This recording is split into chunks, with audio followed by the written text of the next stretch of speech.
lahat. Binabati po namin ang aming puting Regional Director, Fire Chief Superintendent Renato P. Capusor.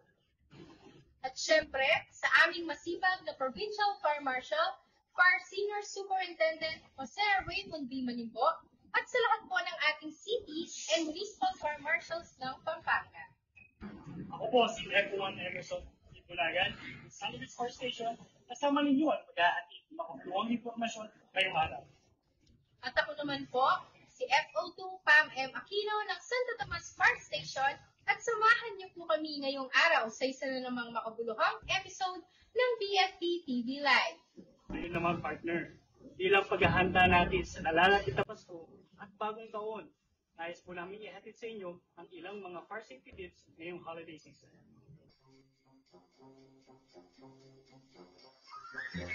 Kada taon, inilulunsad ng Bureau of Fire Protection ang kampanyang Oplang Paalala, Iwas Paputok, na nagbibigay ng fire safety tips upang maiwasan ang sunog sa pagsapit ng Pasko at bagong taon. Narito ang mga paalala upang makaiwas sa sunog.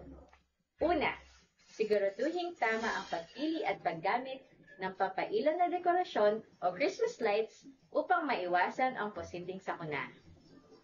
Tiyaking may ICC stickers ang bibilhing Christmas lights para makasiguradong dumaan ito sa pagsusuri at basado sa standards.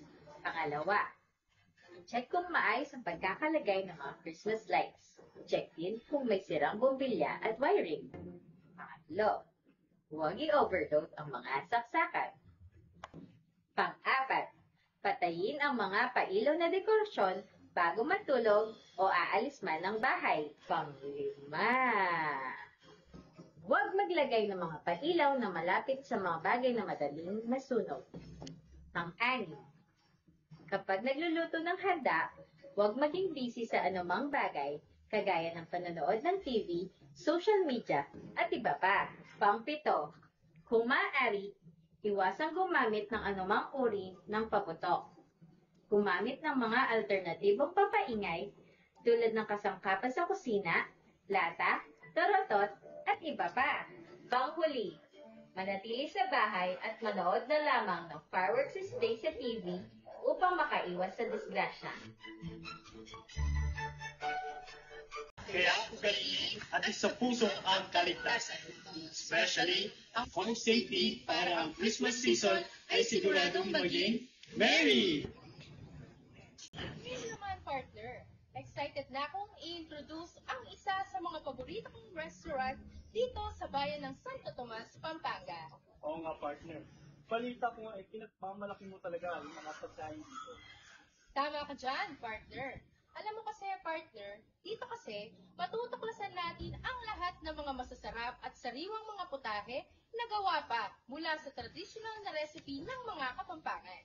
Wow! Kaya naman, partner, huwag na natin patagalin pa at ating natuklasin ang mga kwento at mga naging inspirasyon sa likod ng San Matias Ihaw-Ihaw Restaurant.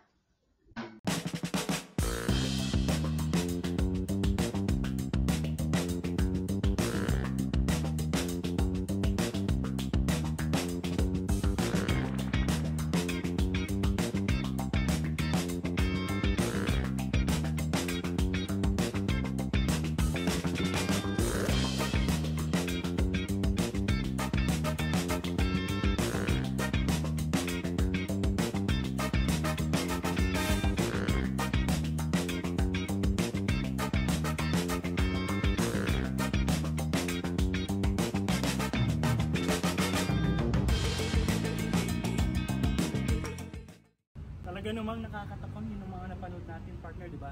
At heto na nga, makakasama po natin ngayon mismo ang mga tao na puno ng dedikasyon na mapanatili ang native Kapampangan recipe. Atin po ngayong ipapakilala ang mga owner ng San Matias Ihaw-Ihaw Restaurant na sina Sir Generoso Pineda and Ma'am Julie Pineda. Magandang araw po, Ma'am and Sir.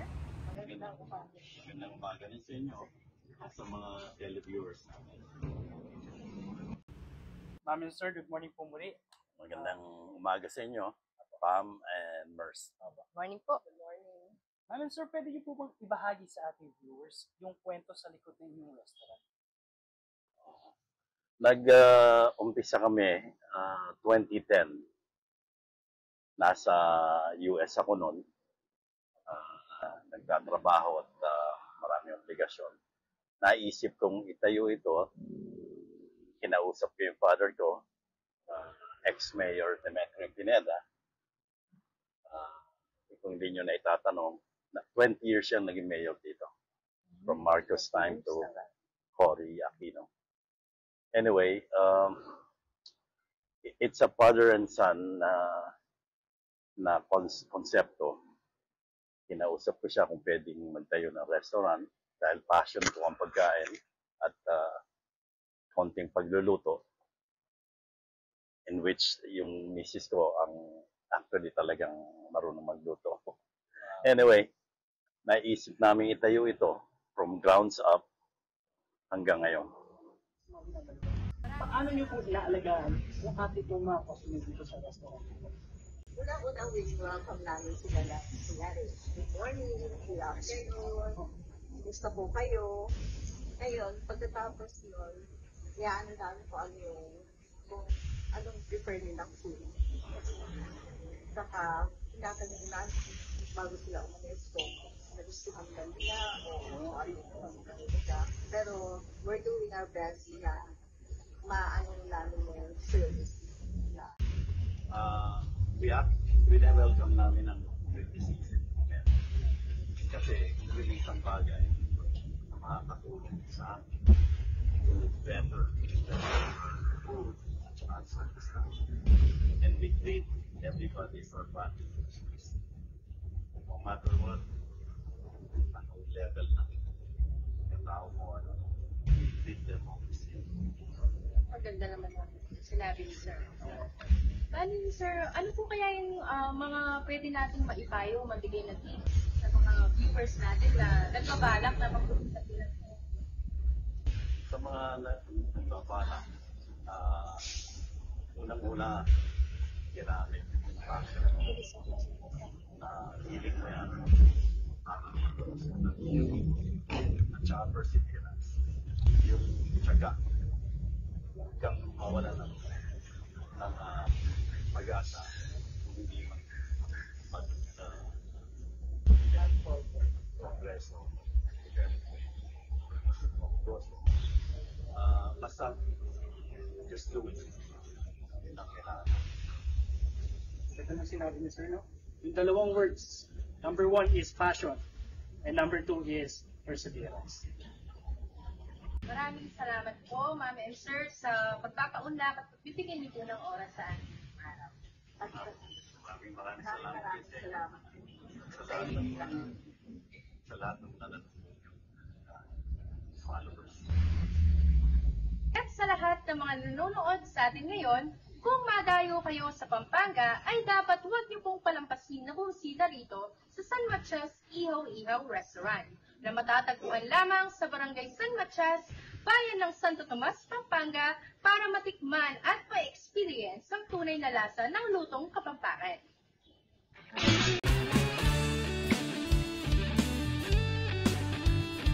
Ngayon naman po ay narito ang aming Provincial Fire Marshal na si Fire Senior Superintendent Jose Raymond B. Manimbo upang ibahagi ang kanyang mahalagang mensahe para sa ating lahat. Isang ligtas na araw po sa aming mga tagapanood. Ako po si Fire Senior Superintendent Jose Raymond B. Manimbo, ang Provincial Fire Marshal ng BFP Pampanga. Naway, madami po kayong aral na napulot dito sa aming munting programa. Manatili po tayong maging alerto, lalong-lalo na sa papalapit na Kapaskuhan at Bagong Taon.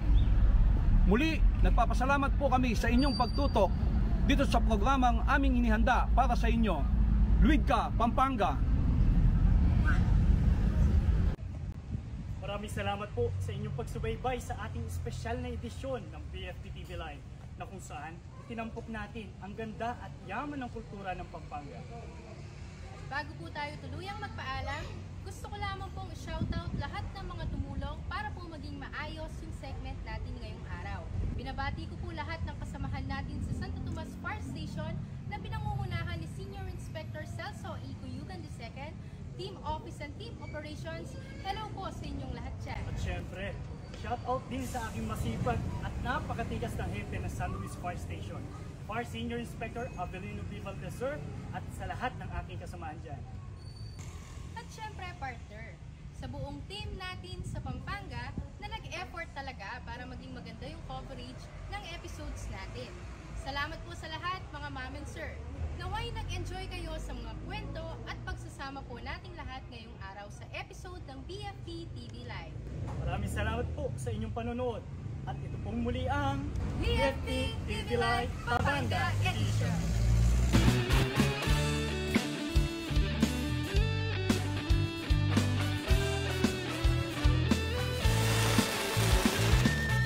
Maging ligtas po tayo sa sunog at anumang sakuna.